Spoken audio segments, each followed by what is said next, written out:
Greetings to everybody at the conference in Brazil. Desculpa que eu não falo português. Lo siento que no puedo hablar con ustedes en español. Pero gracias por la invitación. Luis, thank you for the invitation, and thank you for doing the subtitles that I hope everybody is reading at this moment.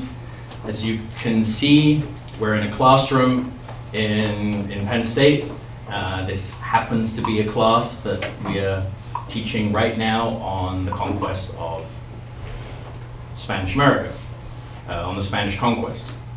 And so I thought this would be an appropriate setting to have this interaction with you. So thank you for bearing with me on this. I have a graduate student here, a doctoral student, Samantha Davis, who's going to ask me a couple of questions, and I have a small thing that I have prepared to share with you that I hope adds to your discussions of the Spanish conquest.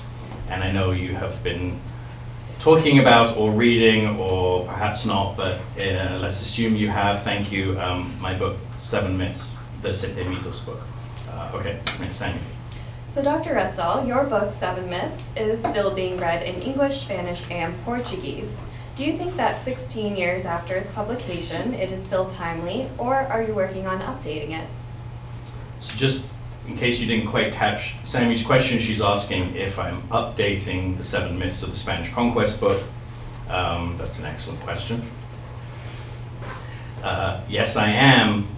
Why? Just in order to get more royalties. That's the laughter part. Yeah. No, I actually don't get any royalties on the Brazilian edition, which is a shame because I understand it's outsold the Spanish edition many times over. So thank you. This should be applause there. No. Yeah. So thank you to any of you listening to this, watching this, that have read the book. But in all seriousness, I'm working on an update because there has been so much scholarly work done in the last 15 years on the Spanish conquest, and I want to be able to recognize that in an updated version of the book. I'm not going to actually change the text of any of the chapters. I'm going to respect those chapters and then add introductions to each chapter, briefly outlining where I think new work has changed my argument, where I think my arguments stand up, or whether I think they're weak and I feel they no longer stand up. For example, I think it's the first myth, the myth of great men. I think I can make that argument stronger. I think subsequent work has shown that that was a reasonable argument, but can be expressed more strongly. I think the chapter on communication or miscommunication is a weak one, and I'll explain that in the new introduction, which I hope will be also translated into Portuguese. I discuss disease in the 7 Myths book, and I have found in talking about this book in university settings in Latin America and in Europe, people are very interested in that topic, and I don't think I handle it fully enough or well enough in that book. So there are various arguments in there that I'm going to update and change, and I hope that the new edition, when it is out in a year or two, will also be translated into Portuguese. Okay. So you published a new book recently on the Mexican portion of the story called When Montezuma Met Cortez, which was published in English and Spanish. And was it published in any other languages? It's coming out in Chinese, but as yet is not in Portuguese, and I do understand from my experience of the last 15 years with the amount of emails and correspondence that I get from Brazil, actually not so much from Portugal, but from Brazil, there's a lot of interest in this topic, and so I hope that when Montezuma Met Cortez gets translated into Portuguese, the Spanish title is El Encuentro de Moctezuma y Cortés. Without a subtitle, the English subtitle is The True Story of the Meeting That Changed History, which the Spanish translators did not translate because they couldn't figure out how to kind of capture the nuances of that in Spanish. I think the same problem might exist in Portuguese, but I think it would be worth a try, not just on the subtitle, but the entire book. Why did I write that book? Basically for the same reason that I'm revising the 7 Myths volume, that I felt as if there was more to say, and that many of those arguments could be pushed a lot further. And I think that the quincentennial that's approaching is also relevant. Mm-hmm. So thank you for talking a little bit about why you wrote Montezuma Met Cortez, but is that book aimed at the same readers as 7 Myths of the Spanish Conquest? Actually, yes, and a little bit more so, because the 7 Myths book came out of a class like this one. It came out of an undergraduate, a small undergraduate class at Penn State, and then a graduate seminar at Penn State. And it was written during the course of teaching a class in one spring semester here at Penn State, and its audience was really intended to be students. But to my surprise, it reached a larger audience, and I realized that there was an interest in this topic out there. I had assumed that nobody cared about the Spanish conquest, or a small number of people cared about it. I couldn't imagine that it would be possible to walk through airports all over North America and see a big display with a book on the Spanish conquest that had been written by anybody, let alone by me. But the success of 7 Myths encouraged me to think that way, and I figured, what's the worst thing that can happen is I write a book that I've enjoyed writing, and 100 people read it, so that's not the end of the world. So I went for it, and when Montezuma Met Cortez has found a larger popular audience than 7 Myths, because it's being far more widely distributed by a commercial press. And it is on displays in airports and so on, which still kind of amazes me that people are interested in this topic. Okay. Did I answer your question? I think so. Okay. So why is this quincentennial important? Aside from making your new book timely, does the anniversary of the Spanish-Aztec War really matter? After all, it has been 5 centuries. Right. Just because it's 500 years, why does that matter? Well, in a sense, it doesn't. It doesn't matter that it's 500 years. It could be 490 years or 510 years. So, what the quincentennial does is provide us with an opportunity to talk about that. Does this matter? Do we care about things that happened 500 years ago? Do they have some relevance today? And I think they very much do. When I wrote the 7 Myths book, I never imagined that I would think that way, or that I would be able, or I would be asked to think that way, or I would be able to make that argument. But I think it does matter today, and this is the part where I'm going to read something. So I'm sorry to the audience there on the camera, because it's a little bit boring. It's about 5-7 minutes or something. And what I've done here is I wanted to articulate better than I would on the fly 7 reasons why I think the quincentennial matters. So, number 1, Aztec civilization continues to be grossly misunderstood and widely denigrated. There are signs of a shift taking place in some media of popular culture. In the class we've looked at graphic novels, and the same is true of other outlets, video games and so on. And certainly the perception of the Aztec past in Mexico itself has become far more complex than the human sacrifice stereotype still predominant elsewhere. Yet that stereotype persists widely. Note that it is a phenomenon in which scholars of the Aztecs are sometimes complicit by embracing popular perceptions in order to win publicity and funding, book sales, and grants. So perhaps I should count myself in that category. But why does this matter? Because it negatively impacts how indigenous cultures and peoples are seen today. Not just the Mayas of Mexico and Central America, not just the Nahuas who are the descendants of the Aztecs, but all native peoples of the Americas. Scholars and intellectuals who imagine that there's a decisive difference between perceptions of ancient or historical cultures and perceptions of present-day ones are taking false and naive comfort in a distinction that is seldom shared by non-academics. Secondly, the insistence that Montezuma was a coward and a failure, and here I'm referring to an important part of the argument in the new book, but if you've read the 7 Myths book, you'll have a sense of what I'm referring to. So the insistence that Montezuma was a coward and a failure, and that the Aztecs were losers in multiple ways, helps to perpetuate the idea that indigenous Mexicans, and today, from the US perspective, all Mexicans are inherently subordinate, inherently on the wrong side of history, the wrong side of the wall, inherently losers. Combined with the derogatory view of the Aztecs, the overall impact is to further promote prejudice against native peoples across the hemisphere and against Mexicans and Central Americans in the US. That prejudice is tied to contemporary patterns of migration and anti-immigrant policies and sentiments. Those in turn stem not only from the history of European conquest and colonization in the Americas, what we're studying in this class, but from contemporary understandings of that history. 3. Scholarly and popular understandings of the so-called conquest of Mexico are very different, and the connections and conversations between the two tend to be unclear and unproductive. This underscores the importance, the obligation that scholars have of reaching larger audiences.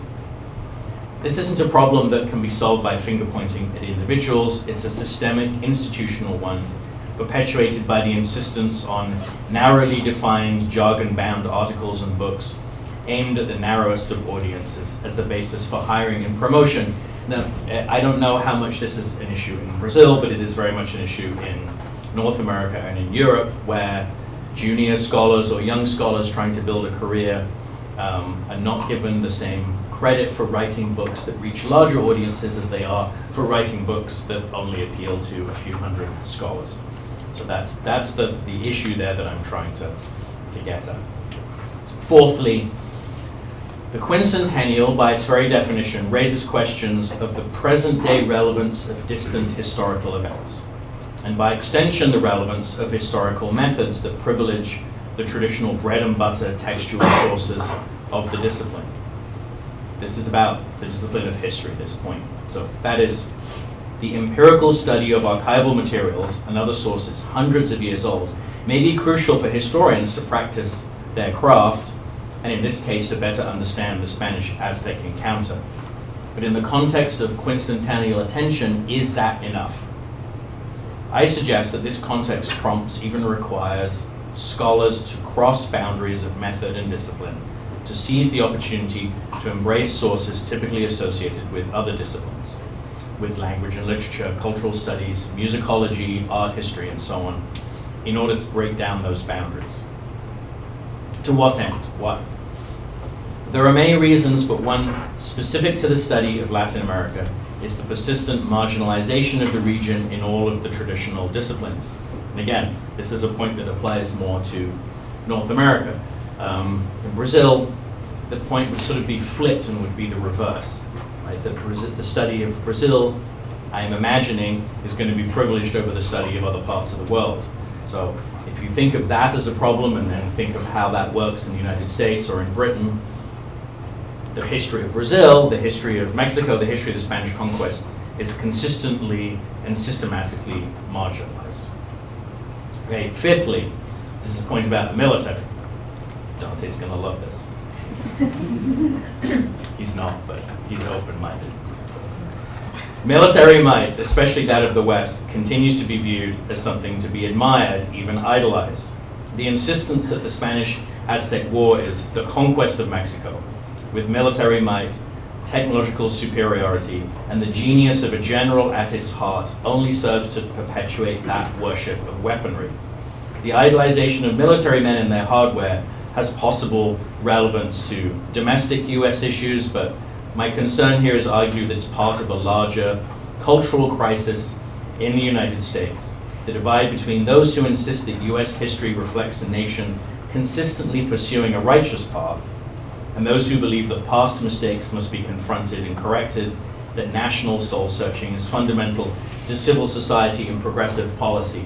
And that's a general point that I would argue is relevant to all countries, all nations. And I think that I'm not an expert on Brazilian history or on Brazilian politics right now, and probably my understanding of it is very superficial based on the news that we get up here. But I think that point, if Luis is able to give it a good subtitle translation, resonates particularly in Brazil today. It's not really about the military, actually, is it? Despite the positive reception, number 6. They're short. I'm almost there. Despite the positive reception and ongoing acceptance of the Pinker thesis. What the heck is the Pinker thesis? Okay, some people will know what I'm referring to. The Pinker thesis refers to a book written by Steven Pinker, published 8 years ago, called The Better Angels of Our Nature. This is a book that sold many, many copies and argues that in the present world, we have essentially solved the human problem of warfare and violence. That the world in the past was infinitely more violent than it is today. And that while we may be very conscious of wars going on around the world and constant outbreaks of violence on various levels, in fact, looking at the problem historically, violence has been reduced to unprecedented levels. It's a very problematic thesis, I think. And that's my point here. So despite the reception and ongoing acceptance of the Pinker thesis and other indications that, let's say, imperial warfare has been banished from our planet, there are no guarantees that it won't return. So glorifying, ignoring, or grossly misrepresenting blatant examples of aggressive, unprovoked imperial warfare from the past will only serve to increase the likelihood that such a culture will return. The characterization of the war, and I'm talking about the war meaning the Spanish-Aztec War, we can apply to all of the conquest in Spanish America. The characterization of the war as encounter, contact, and conquest is what we're doing in this class, calling it encounters. We can talk about that when I'm not on camera because they might not care about that. But the characterization of the war is encounter, contact, and conquest rather than genocidal warfare serves to eclipse the levels of slaughter, epidemic mortality, and enslavement, equivalent in 20th century scales to tens of millions of victims. In other words, adjust to the 21st century, tens if not hundreds of millions of victims. 7, lastly, one of the most disturbing features of the wars of invasion that surrounded the so-called conquest of Mexico, the century of conflict that began in the 1490s and stretched across much of the Americas, has been studied relatively little. It is completely absent from popular perceptions of this history and ignored by the vast majority of scholarly works. This feature, virtually covered up by historians following the conquistadors themselves, is the traffic in native women, mostly preteen or teenage girls as sex slaves. The culprits were not simply Spaniards. The traffic was illegal, opposed by many, while indigenous men were sometimes complicit in it. Exposing that traffic is crucial both to a better understanding of the indigenous experience of the wars and to efforts to combat today's international sex slave traffic. I'm sorry to end on by far the most serious point, but I want to end on a serious point in order to fool people into thinking that the entire list of 7 is as grave and pressing as that one is. Arguably, they're all important arguments, but the one at the very end, I think, is the one that's most important. So, how long was that? Trevor? 20 minutes. 20 minutes. All right. I think you asked me for 20 to 30 minutes. I'm sorry it's not longer, but I'm guessing after sitting there for 20 minutes and listening, you're happy that it's 20 minutes, not more. I thank you for listening. Everybody, want to say hi to everybody in Brazil. Say, Hola Brasil. Hola Brasil. Yes, thank you, and I hope you had a good and productive day.